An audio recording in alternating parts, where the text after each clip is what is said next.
edit this thing up, right? So the multiverse has totally been on my mind as of late. And I'm trying to think what sparked it off. Because I typically, like, if you guys notice, I've kind of avoided even talking about the multiverse throughout this. I kind of haven't done it, right? But, oh, let me get rid of this text up here. But I ended up watching, yeah, it's super complex. It's hella complicated, but now I've gotten to the point that I'm like, it's kind of necessary, right? And here's kind of why. Like, I'll tell you guys what sparked it off. And I had already watched the Multiverse, Doctor Doom. I mean, not Doctor Doom, Doctor Strange.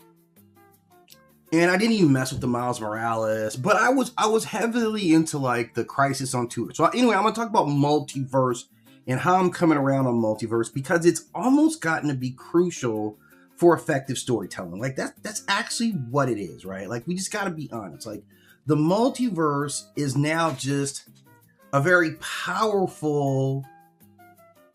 It's a very powerful storytelling tool, right? And so there's a couple of things that I have to hit on first, right? And I mean this, and I'm going to bounce between a couple of things. I'm going to bounce between like who has adopted multiverses and how they've adopted them, right? Because you see a lot. It's not just DC, Marvel.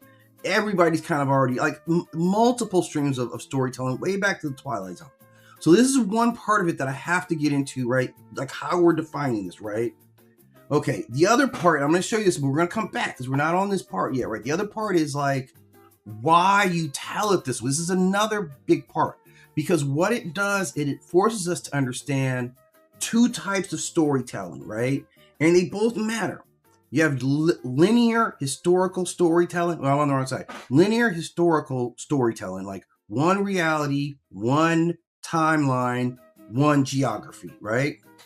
And then you have your multiverse storylines, which are many realities and endless possibilities. This is what defines these two. And you guys can recognize this stuff pretty easy, like Star Wars, a linear story. I can go back to the beginning, right? I can go way back, like Star Wars history. I have a long ass history and geography. Like it's okay. This event happened. Okay. What had happened before this event? I can go back 100 years, 1,000 years. What happened after this event, right? I can get Star Wars. I can run it. Same thing with Game of Thrones. Same thing with the Lord of the Rings, right? There's an epic saga based around events, and this event, like this is your core event. Now, in terms of storytelling, I can go vertically, meaning up and down, right? In my world, I can go north and south, so I can run the poles. I can go east and west. Like with this same event, what did it mean over here, up here, over here, down there? What did this mean? And then I can also work on the timeline, moving hundreds of years back and forth. This is the crux of it, but it is one continuous storyline. And that world building matters at a premium because you have to stay within the confines of this world. How you define them. So this is kind of the advantages and the disadvantages. Like, and these stories are more story based, right?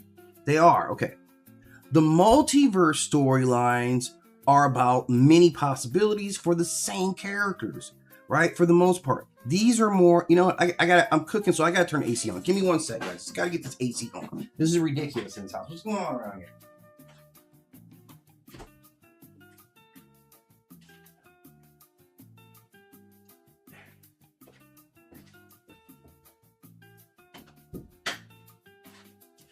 Okay, so sorry, right in the middle of cooking, I had to go turn the AC on, but it's a mandatory. I told you guys I live in the South now. Okay. So with multiverse stories, these are more about the characters, and the characters most often are like, it's a lot easier to work with true immortals in this character world, right? Because it's more about what would Captain America do under these settings?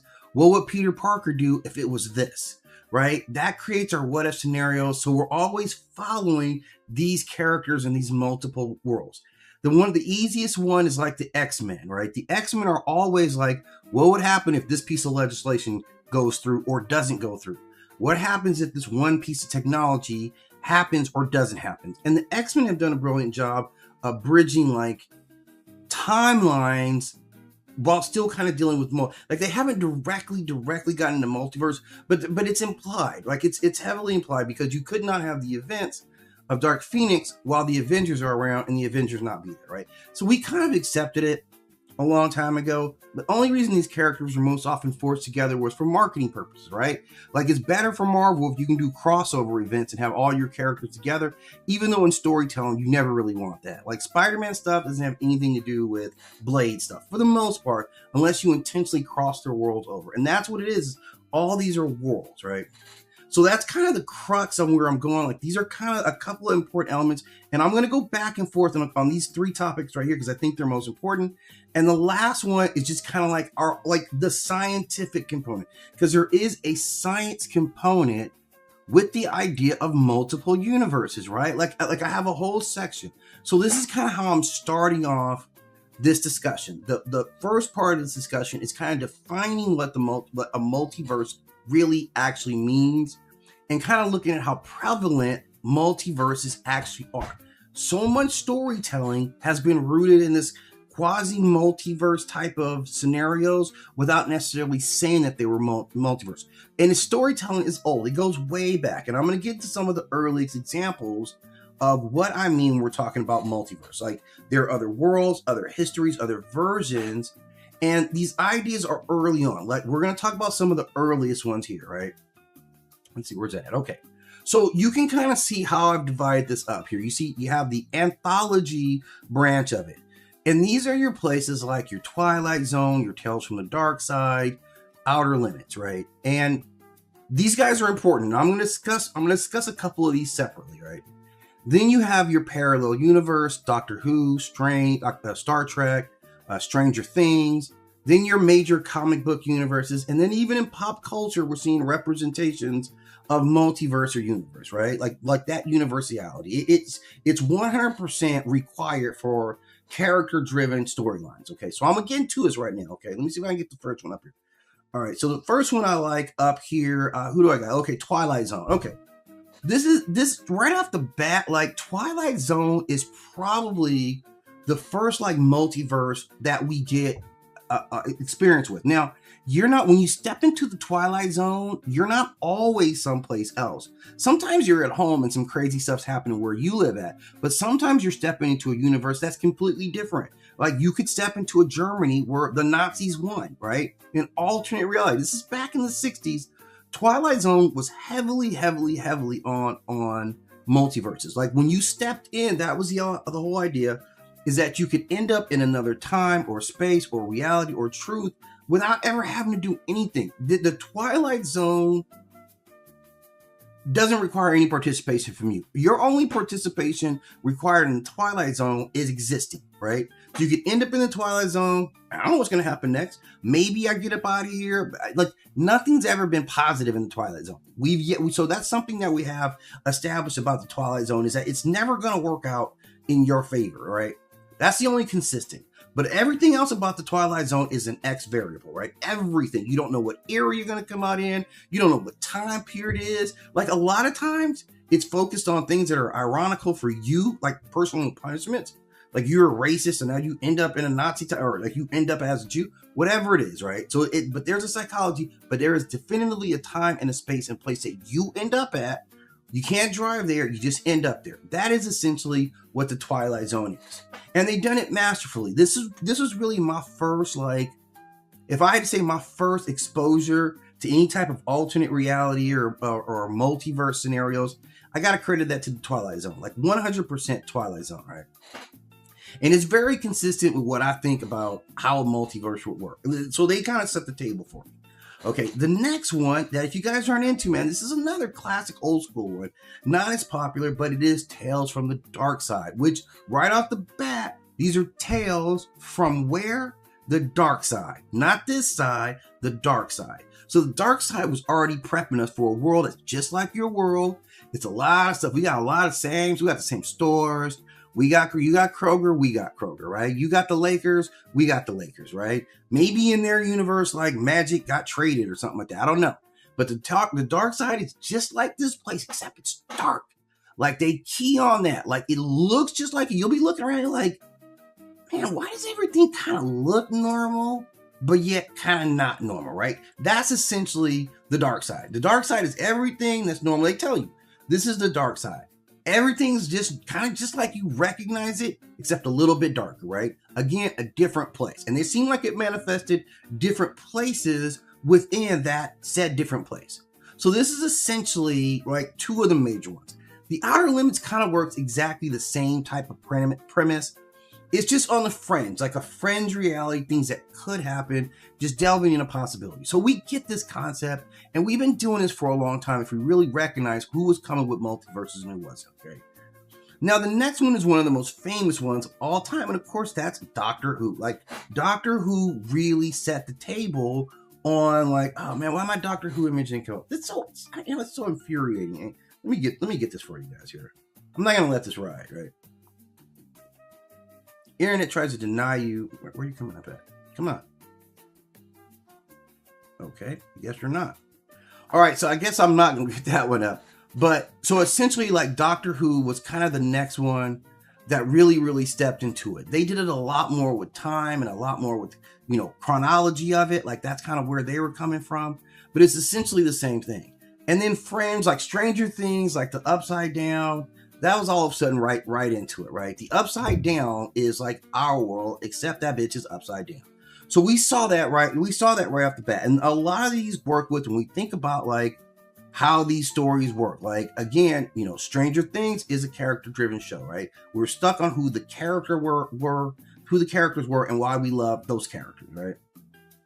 Let's see if I can't close this down real quick. Let me see. I'm just trying to pull this Doctor Who image up here. For some reason, it's not going to allow me to do it, but let's see here.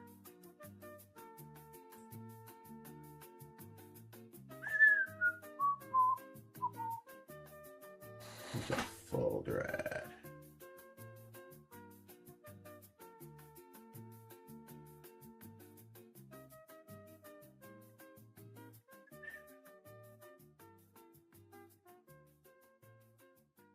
I just want to close this folder. I want to stop in this task.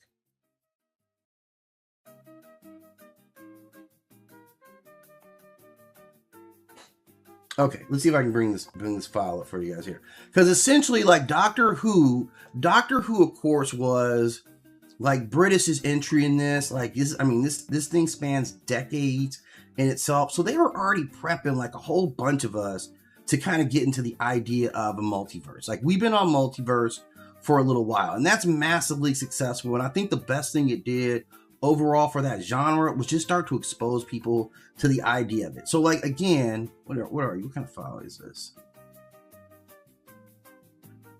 Again, this cast, like, and they've been massively like successful, massively like prominent in defining multiverse, right off the bat.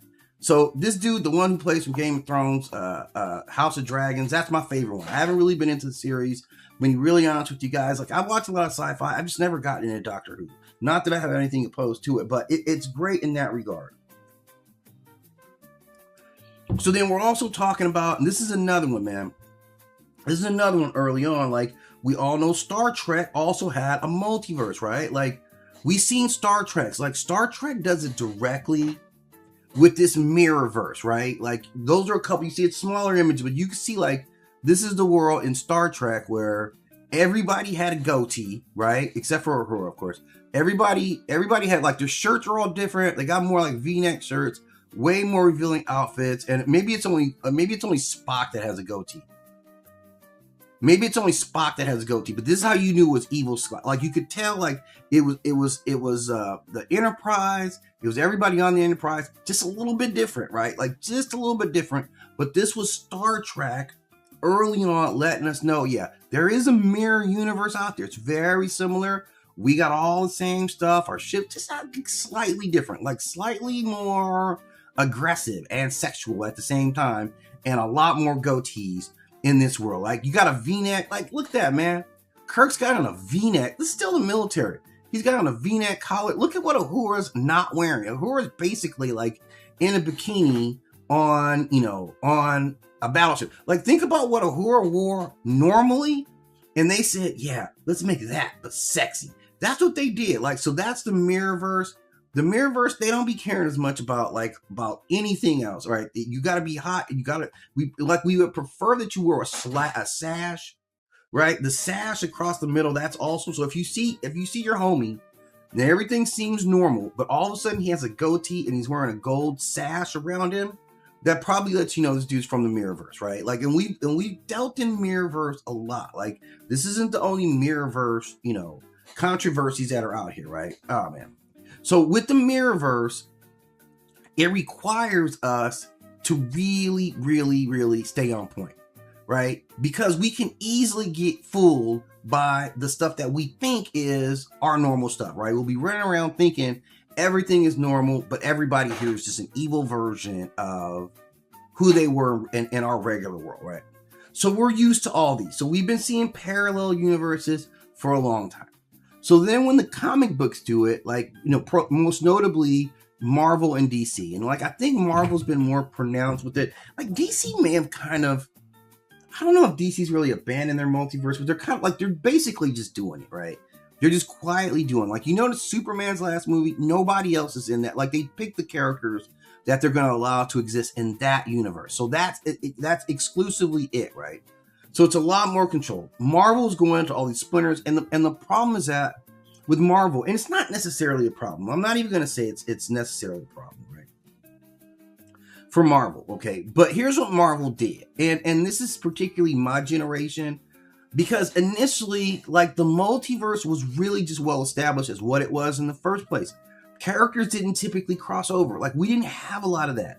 But as I started getting more and more into it, like, they started dragging characters between storylines based on who's popular.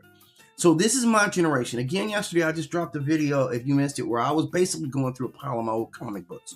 So you guys can kind of see what my influences were. So, like, my influences brought me from, like, the singular characters into reading about the bigger universe, right? I started with, like, Thor, and then, Iron Man, and through that led to Avengers, and I had Hulk and I had everybody, right? So they use that as, like, conglomerates are all the characters, but they obviously want you to read their own adventures separately, right? That's how it works, right? And that'll work within a small group where you can have a world, and maybe you have like 6 or 10 branch offs or whatever that all relate. But then we start getting into bigger franchises, like the Fantastic Four is now involved, and the X-Men. They don't necessarily work together. So this is why it necessitates it, because it is better storytelling. You're more limited because now you have to take on the limitations of the timelines of every single one of those worlds, when it's better to operate separately. So, what Marvel did is Marvel started doing efforts to kind of unify their world. And I remember being marketed to heavily during that whole Secret Wars. Like, if you remember Secret Wars, this was how extremely, extremely influential, especially for my demographic. Like, we were all into the Secret Wars. I collected everything. And what they parlayed that into is not only are you getting all the Secret Wars books, now we're making the universe more connected. So now you have to get other people's comics. So now I'm buying comics in the series to keep up with the story, which is brilliant for them, getting all my little kid money. But now you have all these characters that are ultimately connected. So if they don't work together long term, it's difficult. And stories like the X-Men are too big to be contained within the universe where the Avengers operate as the top dog. So it's not that. So that's kind of where it went. That's kind of how it ended. Like, DC kind of did the same thing. And even DC, like, I don't know if I would say they're cleaner or not, but with DC, you obviously saw, like, the whole, like, crisis on 2 Earths, right? Which is actually, like, pretty good. I felt like it was pretty good, but this is, like, very much their this is their end point. Like, this is how they come into it. And it gives it, like, the Flashpoint paradox. So he's messing with time. So it becomes chronologically based, right? So this is kind of how everybody's doing it. I'm going to come back to this in a minute. I want to point something out here, because all this stuff, again, comes from science. Like, this is why it gets really interesting, because we've been hearing all these theories about this for so many years, right? And the first one I'm going to go to is, like, string theory. Like, if you watch, is it Brian Greene? Like, Brian Greene's a scientist who did this whole series. Man, I want to say this thing dropped, like, it might have been like 10 or 12 years ago, but, like, it's an excellent series. It might be, like, I don't know, man, 10 or 12 episodes, like 10 episodes, maybe less than that. It was something like 8 episodes. And this, I think he's out of New York. Like, he's a highly trained physicist. I'm not sure what his specialty is beyond that. I know he's a physicist. And he does this whole series where he's breaking out the possibility of different laws, different realities, different laws, different timelines. There's the, so he breaks into all these possibilities, how these universes can essentially be just like what we see on the surface, with subtle changes, environmental changes, things like that have massive impact. So if we talk about string theory and what that meant, the eternal inflation theory, which is like bubble universe, or infinite bubbles of time and space, each one of them containing their own universe. There are many worlds within the ideas of quantum mechanics. So every quantum choice itself, every minute possible choice on the quantum level, creates branching out reality. So this is part of actual science, right? It is being explored. There's the brain cosmology, which our universe is a brain, like floating in higher dimensions. So other brains equal other universes. Like, we are the source of what reality is. And again, some other ancient myths kind of go into that idea of, like, what I'm existing in right now is the manifestation of my own brain. I don't even know if you guys actually exist, right? Like, that's how tuned in I am with my own universe. And then there's like mathematical universe, where every mathematically possible universe already exists. And that reality is very much bigger than what we even imagine it to be. So we're talking about different particle masses, particle strengths, constants in nature. There's so many possibilities that exist within this landscape of multiverses, right? Anything can happen. Inflationary cosmology.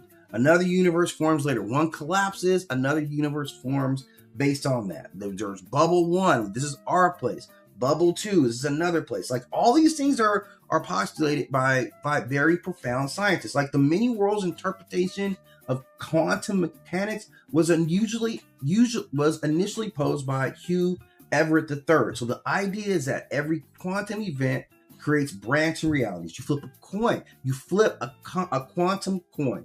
Universe A is heads, universe B is tails. Both universes simultaneously occur. In that quantum moment, like, that was the moment of choice. That was the moment of possibility. And from that, we branch out into all other possibilities. Anything could happen. And what happens when that coin toss is A or is it B? What happens? And if we look at these, like, the closest I would say in like fictional literature is, like, look at Doctor Strange in the Multiverse of Madness, right? Rick and Morty's like very much like that as well. Like, and that's the other part. So I'm going to talk about some of the shows. Let me flip back to this one, right? Because this is important too. Like, even in like standard shows, nobody's immune to the multiverse. And the first one I'm gonna go to, right? Like, they say it out loud, right? Multiverse and Proud. Family Guy talks about multiverse all the freaking time. And it explains exactly what I'm saying about it. Explores identity. This is really like, what is Peter if he was in Bedrock, right? What would the Griffins be if they were a Japanese family? What would Brian look like if he was a human? Well, if Stewie was a dog, what would he be like? So that's how they use that multiverse. And like, what would we look like in a Disney world? So that's the heart of, like, let's explore identity. This is what you do with, like, Captain America. I want to keep, like, you're the center of the story. I want to explore you under different stimuluses, some good, some bad. Like, what kind of stress does it create for Thor if you're born in a different world, if you had a different challenge, if you never got your hammer, right? We do all those what if. One of the most influential stories that to me early on comic books was what if Thor had met Conan, right? And the whole experience takes place in Conan's universe, right? And Thor comes there and he's like reduced power, so he's not God power, right? Again, this is whatever. Whose world is that? Crom's world, right? And so, but he doesn't have his hammer, doesn't have any insight. He's just Thor. Pretty good strength. Like, you're still strong as hell. You're stronger than Conan. And initially they fight and they quickly become homies, which I was like, damn, tell it down with this, because I love Thor and I love Conan. So nothing better than them two being like, yeah, we could kick it together. So they start kicking it, and Thor ends up assisting, Conan do something to save the world. I don't know what it was, right? But he's a hero. They go on adventuring. They get the mission done, and Thor dies. As he's mortal in this world. He dies. And Conan like prays for him to Crom. And you know Crom don't typically be playing that. But because Thor was so like heroic and such a badass warrior, Crom was like, I'm gonna return him to his world where he could be an immortal again. So this is like that's one of the first like multiverse crossover. Like Marvel What If to me was killing it back in the day. So everybody gets it. Family Guy does it, right? One of my other favorite ones that's totally not immune to it, that walks into it as well, is of course South Park. And South Park did it pretty well when they did the whole like gender swap. Like literally South Park did a gender swap, right? They totally did a gender swap, and all the girls were reflective of the characters of the guys. But it wasn't just gender, it was also race. So you can kind of see that. Like Kenny and Cartman, right? We can see she's Kenny. Stan, I don't know who the middle girl, maybe that's Cartman. I guess they didn't make one fat. But so they totally changed the genders and the racial profiles of all the characters, right? And it made for really good TV to kind of see them watch it. So, and they even had like the Spooky Fish. Way back in the day, they had a Spooky Fish episode, and essentially like Spooky ones had a goatee too. Like that was it. Like they were like, oh yeah, if you're evil, you got a goatee. So they definitely did that. They definitely put up like, yeah, the goatee, and they totally came in on that. So South Park has long been doing that. And I think even if I'm right, and I haven't watched a lot of it, but I'm going to wager that Rick and Morty is kind of the same. And I don't, again, I'm not a fan. I haven't watched Rick and Morty, but just kind of doing a little research. It seems like Rick and Morty kind of falls into that same type of venturing between, you know, my universe and this universe, and the, you know, like myriad of like multiple changes that can exist within the universe. So multiverse is big. We've been like sipping on multiverse tea forever since I was a kid, probably beyond that, in the earliest storytelling. So these are kind of like the pragmatic like look at the multiverse. Anthological multiverse, we've had parallel universe, comic book multiverse, and then pop culture multiverse exists, you know, at the same time. And even like, you know, and I'm not gonna lie, like, you know, Invincible, they show you multiverse all the time. So they don't have an issue hiding from multiverse at all, right? All these guys kind of dwell in multiverse. And there's enough like science that kind of promotes at least why that's worked itself into modern culture, is that we have enough like probability or maybe or possibly answers about it that kind of build us up around just the idea of the multiverse, right? So we're heavily rooted, and like I said, now I do believe it allows for much better individual storytelling, and I think that's where we all benefit. Like as the audience, I benefit more when the X-Men can just be who they are without having to navigate what, you know, the Avengers are going to do or what Thor is going to, like, all those things really complicate the story. Like I enjoyed watching the latest Superman joint where like the world is authentic to what he's supposed to be. Like a Superman world with Gotham, those are hard for those two things to exist. Like, you know, but you know, so the crossovers is really more about kind of marketing the stories, like marketing larger stories together, when the best versions of the stories kind of allow us to be free within that story. You know, with everyone that I put up here, we've kind of shown exactly that. So I'm going to continue to talk about this. Like I'm going to stay on these topics here. I'm going to make this artwork available. If you follow me on social media, I'll make it available there. I'll drop it into the YouTube channel as well, like in the, what do they call it, the community section. So I'm going to drop this stuff in there, and we can have some conversation. So this won't be my first conversation about my last conversation about the multiverse. I'm going to explore some things, some storylines that I like, and I'm going to explore some multiverse stories as well. So I'll be back. Thanks for stopping in. I got to get busy. I got to go to work today. So I will be back later on. I just got to work for a little bit, so it's not a biggie, but I do got to take care of that. Then I'll be back, and I'm not sure what I'm going to talk about yet. Maybe I'll get back into this, but I have some other ideas that are percolating. But jump in. I definitely love support and definitely appreciate you guys hitting me up.